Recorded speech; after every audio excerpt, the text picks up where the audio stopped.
Welcome to New York Got Game. Welcome back to another edition of New York Got Game. The Liberty, they are back. They've played 2 games since their Olympic break, and they've won both games, including a very impressive 79-67 victory over the Aces on Saturday. The team is now 2-0 against the Aces this season. They've already clinched a playoff berth, and right now, they're looking like the team to beat in the W. We will get more into Liberty talk next week, but on today's episode, we're taking it back to the blacktop to talk about a streetball tournament that will have its final here in New York City this week. So let's get right to it. The Knicks are heating up. So last week we got into a bit of talk about summer basketball in NYC, and this week a tournament is coming to an iconic park in the city. It's called Full Court 21 All World. Now, if you're a hoops head, you know what the game of 21 is, and you grew up playing it against others in the park. Today, I have the pleasure of kicking it with the Director of Operations in North America for Full Court 21. His name is Will Strickland, and also the reigning defending FC21 All World champion. His name is Joey Haywood, a.k.a. Joey Handles. Both men are here with me in the studio. What's up, guys? How you doing? What's up, Dexter? What's up? Great thank you for having us. I'm glad to have you guys, and I'm really excited about this because I was telling you guys this before we started recording. We talk a lot of Knicks, we talk a lot of Nets, we talk a lot of Liberty, but I like when we get to talk some grassroots street basketball. I know people who are basketball fans and fans of the show are going to like this. How's everybody? Your summer going good? Are you enjoying it? Oh, we are winning every summer. That's how we feel. As someone who runs the tournament for North America, I work out of Toronto, Ontario, Canada. So I run Canada. And just for those who know, especially in New York, I'll let you know right now, we won 4 straight. And we're not going for our first, our second, our third, or our fourth. We're going for our hashtag uppercase F, lowercase I, uppercase F, our filth. You have to say it just like Dave Chappelle. 5P. 5P, folks, they're going for. We're going to get into all of that. We're going to talk about FC21, why it's a great tournament, why people should go check it out, where they can check it out in NYC this week. So we're going to get into it. Look, Will, FC21 wasn't on my radar.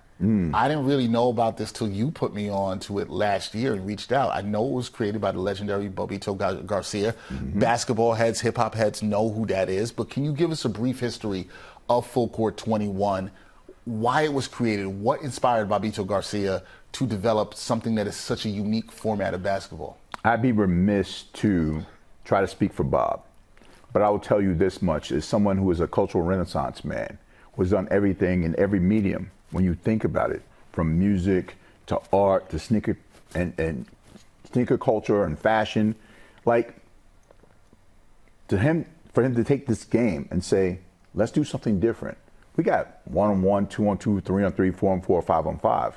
But what is the genesis of your basketball playing experience? If you had the fortune of playing in the backyard, we didn't have that. You played off the garage or in the street against your friends. That's one thing. When you go to the park for the first time, you don't know who the people are. And so for him to take this and say, but how do we do it differently? Anyone can play 21. Let's make it full court. Let's democratize it. Put some referees on it. It changes the dynamic, gives you a new game altogether. And when you think about the Olympics that just passed, in athletics, as they call it in Europe, track and field, they have team events, and then they have the individual events. Well, we got 5-on-5, best in the world, 3-on-3, really good players, and then Full Court 21, the third tier of basketball. Brisbane 2032, watch out.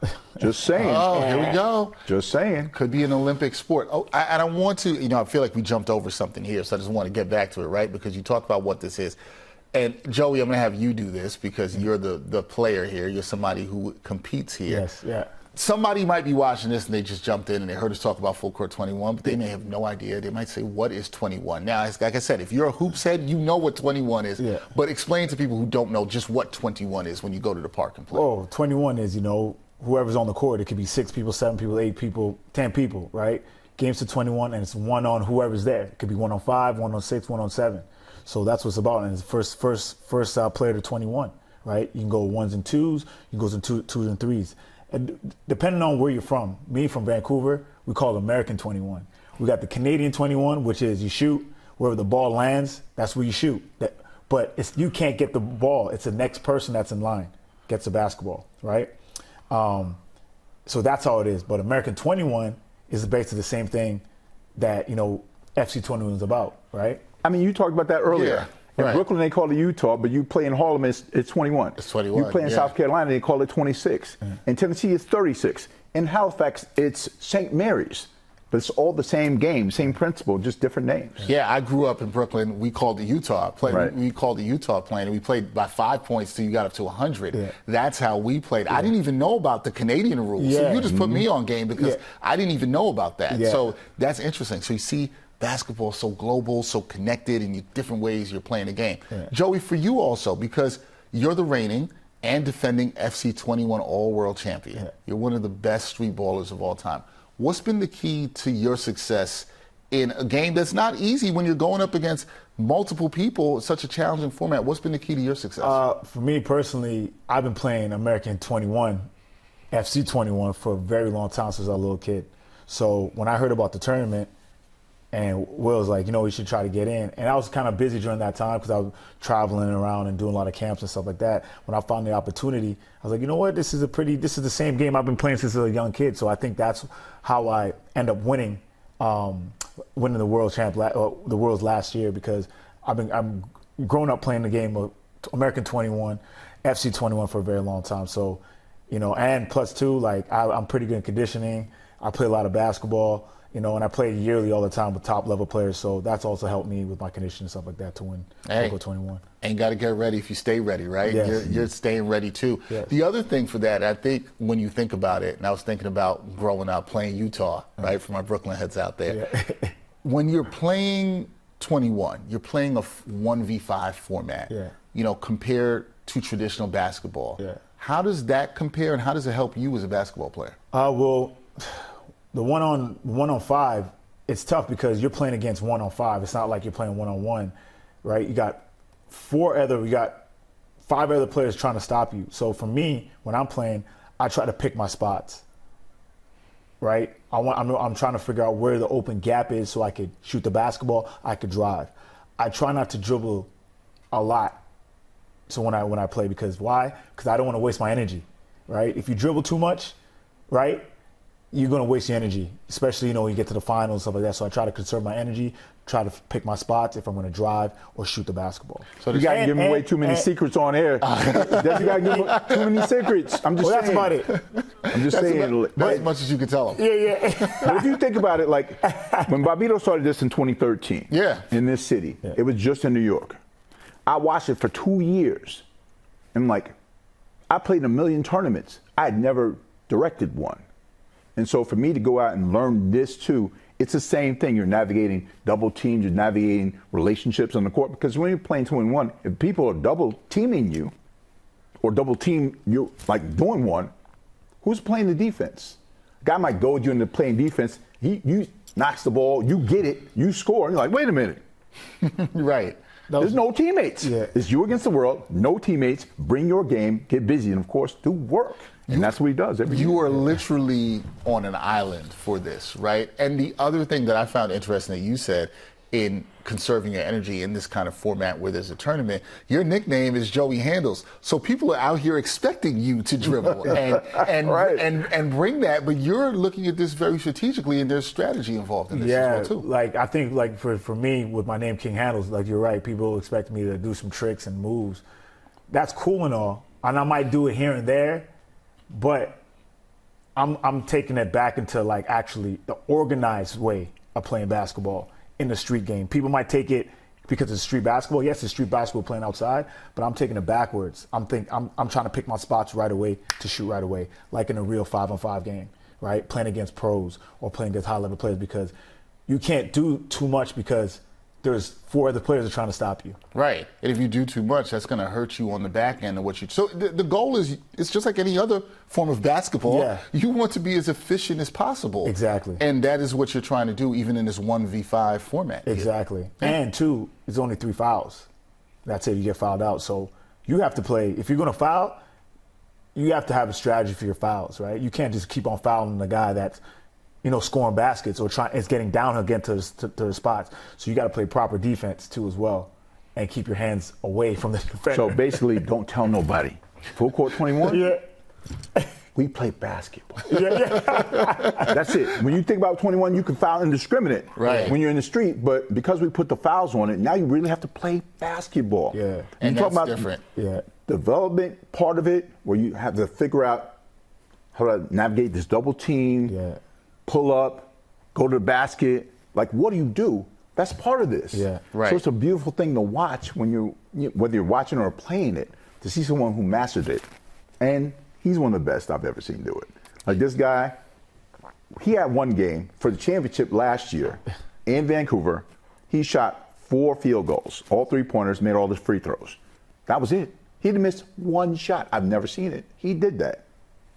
Man, I can't wait to show up to this. I have high expectations now. There's a lot of heat. I know, right? A lot of heat. A lot of heat right there. It's a high expectations. Well, and Joe, you kind of touched upon this, but the uniqueness of it, because I think when people who do know the game and they do think of 21, they're not thinking of officiating, which you guys just brought in that there is. They're not thinking about fouls, because I remember playing 21, and when you are at point game and you're about to win, people are coming for your neck. And they are going to foul you. What makes Full Court 21 the world's most unique basketball tournament? How does it differ from traditional basketball tournaments, and why should people come out to see it? Because it's fun, it's fast and exciting. Like we said earlier, it's not one of the formats you're used to. One-on-one, it's the world's only application of 1-on-5 basketball. And when you think about what that is, there's a lot of strategy that goes into it. It doesn't sound right until you explain how it's a 7-minute and 30-second first half, 2-minute halftime, 7-minute and 30-second second half. You only get 3 fouls. And what do you do in that time? So you can win scoring 8 points if you play good defense and everyone else is missing or whatever, but you're trying to make as many points as possible and keep possessions. Because of the time on the game, more possessions means the better opportunity to win the game. Right, and that's the uniqueness of it. But I love that I keep making fun of what you said before. It's really basketball, folks. It's really legitimate basketball out here, and you can enjoy it. So people are probably wondering from hearing this, okay, where does this all go down? Where can I see this? So will the FC21 All-World Final, that's going to be at the legendary Rocksteady Park. What does that location mean to you, to both of you personally? And what is the significance of the tournament being there for not just the culture of basketball, but for other people know it's also very big in the culture of hip-hop? What does it mean for both of those things that have always been merged together, basketball and hip-hop? Why is Rocksteady Park so significant to have this tournament final here? Well, Bob grew up in that neighborhood, and if you understand the confluence of hip-hop and hoops, like the peanut butter and jelly, that's it. It's because it's from the street when we play it. And in that park, you got Rocksteady, but also Earl Manigault, the guy that Kareem Abdul-Jabbar, the artist formerly known as Ferdinand Lewis Alcindor Jr. from New York City, said was the greatest player who never made the NBA. So it's named after him, too, the GOAT Park. So that is the perfect confluence of both of those things. And that's why we play it there. Yeah. And for those who haven't been, great park, iconic park. That's where you can check it out. That'll be going down this week. Go ahead, Will. 99th in Amsterdam. 99th in Amsterdam. Those who don't know in the city, money-making Manhattan, you know. Make that happen. Make that happen. Got to go check that out. Joey, got to ask you this because I did not say this about you at the top. You are from Canada. Yes. You're representing Vancouver, British Columbia. You and I were talking about this before. I've never been to British Columbia or Vancouver. Gotta go. I got to go. Everybody says I have to go. Will mentioned this. Canada, been on a winning streak in FC21. Yes. What do you think sets Canadian players apart in this tournament? Why have you guys been so dominant in FC21? What is it about the Canadian Hoopers? And I'm going to say this to my New York Hoopers out there. What's good? Like, what's up? What's going on, New York? What's up? Talk to me about Canada. Why is Canada doing so well in this tournament? I don't know. I think Canada got Hoopers too, you know, and we just get overlooked at times, right? But you can see now with the Toronto Raptors, the Canadian national team, right?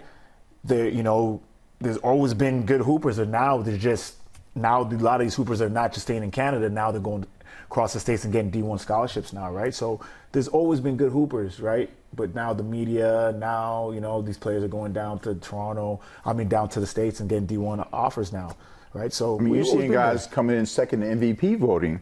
Yeah. Like Shai Gilgeous-Alexander. Exactly. Who's from Hamilton, the hotbed of basketball. Nobody comes from Hamilton. Yeah. He's one of those guys. Yeah. So you can find talent anywhere, really. Yeah. And there's a lot in Canada, no doubt. There has been, and you're talking about even at the professional level, what we've seen, and you've seen, they talked about the Canadian national team. And how do you feel about the future of basketball in Canada? Is it bright? Because it was a little disappointing what happened with Canada in the Olympics, especially after you saw how well they did at the World Championships the year before. But you think the future's bright for Canada? Oh, future's bright. You know, there's going to be more. Cause I'm a trainer. I'm a basketball trainer. I'm still playing, so I'm always giving back to the community and helping the next generation out in Vancouver. So you're going to see a lot of hoopers coming out from Vancouver, the next generation.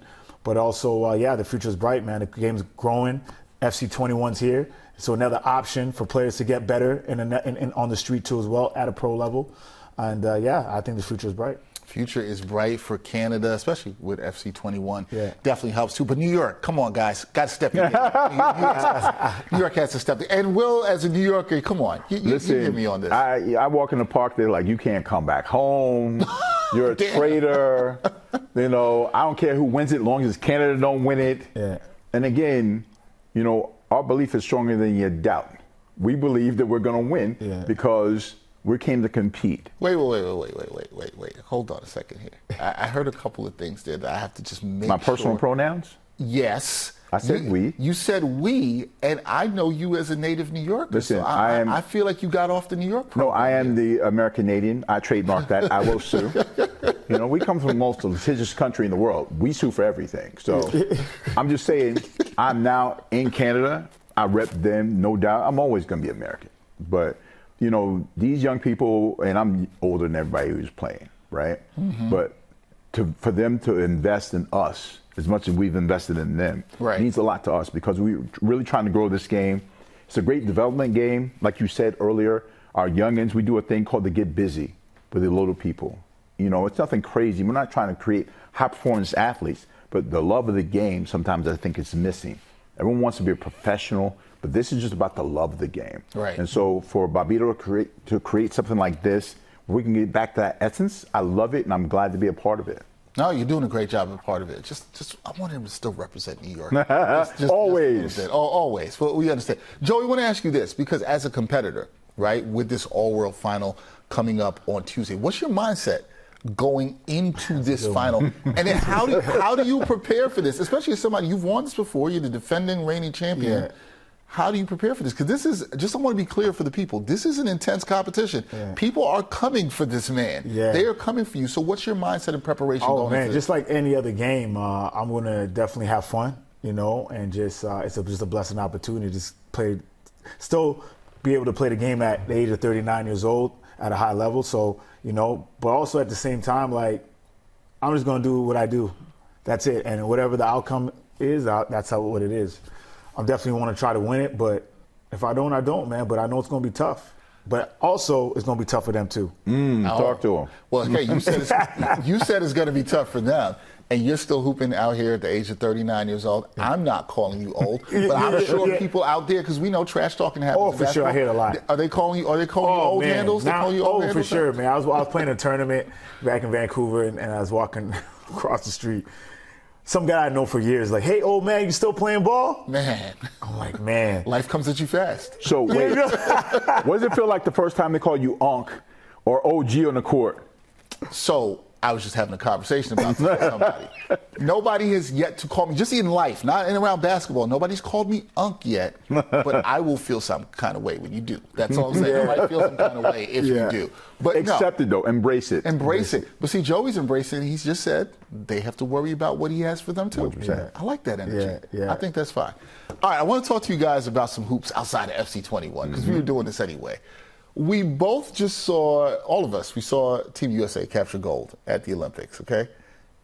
Seeing what that team did at the Olympics and what they accomplished, especially that fantastic final, we saw Curry go nuts with all the threes. Is that more impressive than what we saw with past teams doing the Olympics, like the Dream Team, when they were dominating everybody? Do you look at what this version of Team USA is doing as more impressive than what we saw years ago, back in '92? I will tell you 100% yes. You know, when you get in a fight, Dexter, if you and I were fighting and you didn't fight, you were a pacifist. Okay. And we fought and I beat you. I won, but did I really win? Angola was so poor, they didn't have names on the front of their jerseys. It's like pick up jerseys and go play Magic and Bird and Jordan. Come on. Dream team, great. Supreme team, better. You have 3 all-time hoopers, not just basketball players, hoopers, who hoop when it counted the most. Whether Kevin Wayne Durant, Wardell Stephen Curry II, or the hashtag he who shan't be named, because they get emotional when you say his name, LeBron Raymond James, Sr. Right? These guys made this basically the last, for a lot of people saying this was the last dance for USA basketball because the world is catching up. And I think it's a great thing for the game. I will say this before, I want to hear your thoughts, Joey. Yeah. I do think it's a great thing for a game. I do think you should respect the competition that they went up now, which is much different. The world is just better at basketball. People are starting to put respect on other countries' names, like Canada, Joey, which we'll get into. But do you look at it the same way? Because I know you're also old enough where you remember the Dream Team. Yeah. But do you look at what this Team USA is doing as much more impressive? How could I say? I guess so. Because like back then, Team USA, like Dream Team, these are just demolished teams. Right. Like easy. But now, like you're saying, like the world's catching up now. And it's actually kind of good to see actually USA actually is trying to win, like actually trying to win. So it's pretty impressive to see, but also it's kind of scary at the same time because maybe in the next 4 to maybe 10 to maybe 20 years, I don't know if USA is going to win the gold medal. Or you're looking at a point in the next 4 to 8 to 10 years where we're not even, maybe, I don't know if this will happen, but maybe we're looking at where, hey, they're not the definite favorite. They're not the odds-on favorite to win that because you said last stand, last dance, whatever you want to call it. There could be a situation, Canada's coming. Serbia's been good for a while. France has got Big Vic out there doing his thing. So things could be changing. You're right. And I think it's good for the game. I think it's good for the game, for sure. I think it's good for the game, for sure. Yeah, I think we all agree. I think, shout out to Luol Deng, okay? Yeah. South Sudan doesn't even have an indoor basketball court. They made it to the Olympics and made people afraid of them, including Team USA. Athleticism, they have NBA coaches, they have somebody in Luol Deng who's given all of his effort to that, and you see the game growing around the world. You have to respect that. Yeah. And I think that, again, it's great for basketball, but it's great for the players who now have to compete in a way that they never thought they had to before. It's not 1992 anymore. Yeah. It'll never be that again. Yeah. Right? So with that being in mind, to make those comparisons, it's not a good thing to do because those teams are trying to take pictures with these guys. Other guys are trying to get memes and dunk on you. So, you know, it's different now. Right. Nobody's trying to take those pictures anymore. Not anymore. They're trying to make their own poster, their own picture. They're trying to do that. And it's also good to see, like you said, like the Sudan team had no indoor gyms. So what? They had to go back to the essence of the game. Outside. Yep. That's great. That's a great point. They almost beat USA. Yeah. By practicing outside. So that's, to me, as a street ball player, that's wonderful. There you go. Well, how hard are the rims? How hard are the rims outside? Exactly. Somebody know? They're supposed to be 10 feet. They're supposed to be 10 feet. For the most part, you get them supposed to be. You've been to some parks if you've been around the city where it's not. Listen, you know. Yeah. But at the end of the day, the idea is 10 feet, that the court has these lines on it. There are rules to the game. But I say all the time in Full Court 21, the rules won't save you. The referees won't save you. Only your game will save you. At the end of the day, the game is getting better because other guys understand that too. Yeah. Other countries understand that too. You're seeing talented players coming from everywhere now, and I love it.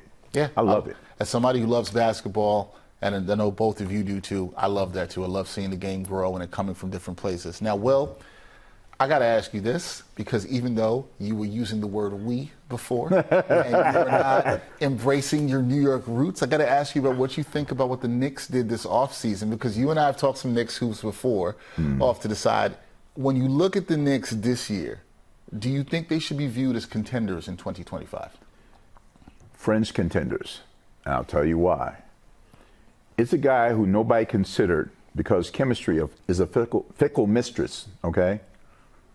Isaiah Hartenstein, young Zay, to lose him, not only what the future is with Mitchell Robinson in the middle, is difficult. So all the Nova Knicks and all that, that's great, but you don't undervalue what he brought to the team. And for him to walk for less than $100 million in a place where he really made his bones in New York, what happened in the front office not to keep him? Mitchell Robinson, great, I get it, I like Mitch, But Zay was the key to everything moving forward when he was injured all season. So I think that's going to hurt them, and I don't think they're going to be as good as people think they're going to be. Oh, so you think that? Do you think they take a step back from last year? No, I think they kind of stay, holding that line.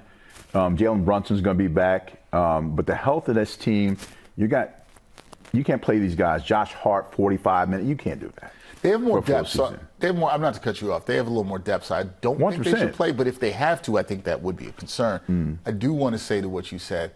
Do you think losing Isaiah Hartenstein hurts? I think if you look at the numbers, how he impacted the offense, how valuable he was, especially his passing, the numbers with his on-off numbers with him and Brunson in the pick and roll are tremendous. You have to respect that. So I do think there's something there, along with I think your other concern is, will Mitchell Robinson be healthy? I know a lot of Knicks fans are concerned about that. So you have them as fringe contenders. I do. It's only because, like I said, you explained it with the pick and roll with Zay. Yeah. He can spray the ball out. He's a good passer, good hands on the perimeter. Mitch didn't have that. It's not a knock against him. It's just not what he does. Not what he does. Right? And so to lose something that valuable, someone that valuable to what you do, the success of your team, you can't discount that. No matter, I know that Mikal Bridges no longer can be called Brooklyn Bridges, I guess. I don't know. But he's a big pickup, but not to the degree that you're going to make them Milwaukee, last dance for them. Philadelphia, health concerns, and of course the Boston Celtics. Are they on the outside looking in? Yep.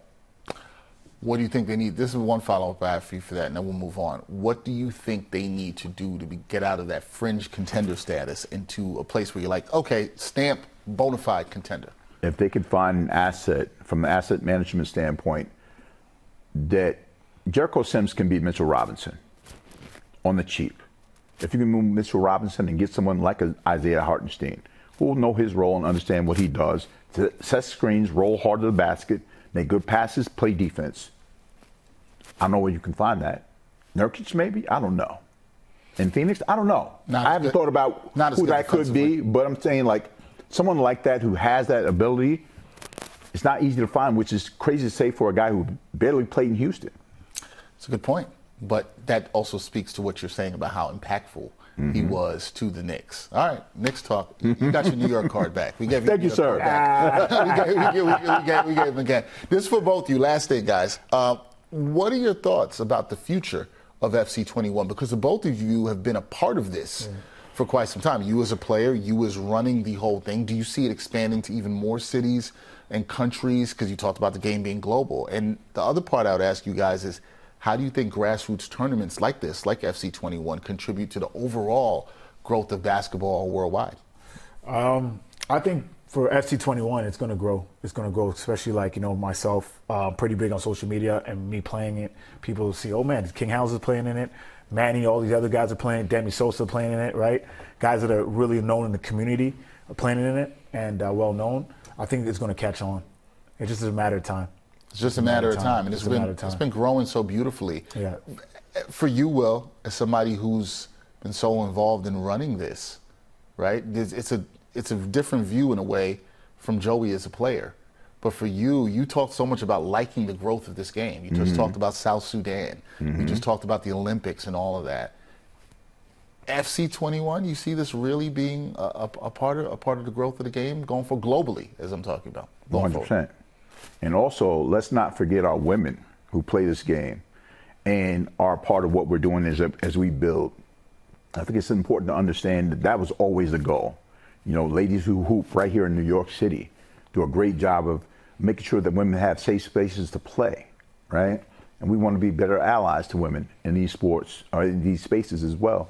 And I think when you see that part from a growth standpoint, it's not only just the Olympic dream or whatever the case might be, or more cities which we're going to expand to. It's about how we develop them. We like quality over quantity and scale properly to make sure we do it the right way whenever we do it. So, look, I love the tournament. I love seeing somebody who grew up playing 21 or Utah from my I love it. I love seeing it, and I really encourage people to check it out. Going down on Tuesday, the 21st. I have my date right. 20th. 20th. Sorry, I was a day ahead. August 20th. August 20th on Tuesday at Rocksteady Park. Go check that out. Will Strickland will be there. Joey Haywood, a.k.a. King Handles, he will be there. He's going for another title. It's going to be fun. You said you have something for the people, so I expect when I show up, I expect to see something, Joey. Okay, we'll see. I just want to shout out to all my people in Vancouver, all the legends that I watched growing up in the street game. Gene Wolfe, my brother, Ray Norva. So a lot of great basketball players. If it wasn't for them, I wouldn't be where I'm at. Mel Trick Davis, that was that taught me how to handle the ball. He's a Harlem Globetrotter. He's passed away recently. Rest in peace. Rest in peace. And so if it wasn't for them, I won't be where I'm at today. So I want to thank them. I love that. Love to Roman Perez, who's taking over for Bobito right now in New York City, doing a great job. Of course, Bobito Garcia. Come on, man. Yes. Without question, we don't have this without him and his inspiration. So, and everyone who plays, whether you're playing for Canada or you're playing anywhere in the world, we appreciate your contribution to this game. Yeah, appreciate everybody's contribution to this game. Beautiful game of basketball that it is. And you can see, I just wanted people to see the beautiful kicks that are there, these custom Air Force One FC21's. Really nice that we had up there. I didn't want people to say that, what are those stickers doing up here on the desk? But I had to shout that out and let that be known. Yeah. Listen, I really thank you guys for coming by. Will, we connected a little bit ago, and you had always told me about this tournament, put it on my radar, and I'm just glad to have the platform to be able to talk about basketball. Basketball as I know it, going back to when I played it. I got so much joy in having this conversation with you, so thank you guys both. Thank you for having us. And I'm wishing you guys much continued success with this tournament going forward. So, again, for the people, August 20th, Rocksteady Park. Check these guys out. Full Court 21, one of the best basketball tournaments you'll see this summer in NYC. Thank you again, guys. Appreciate it. The Knicks are heating up. So the weeks are flying by. We have just a few more weeks left in the W season. And speaking of women's hoops, we're going to be focused on that heavily in our next episode. We'll look at how the sport of basketball is growing for young women in the Big Apple. Special thanks to my guests for this episode, Will Strickland and Joey Haywood. For my editor, Catherine Cooper, producer Brian Wachowski, director Brianna Musindashiaka, I'm Dexter Henry. We'll catch you next time on New York Got Game. And thanks for watching New York Got Game. Boom shakalaka.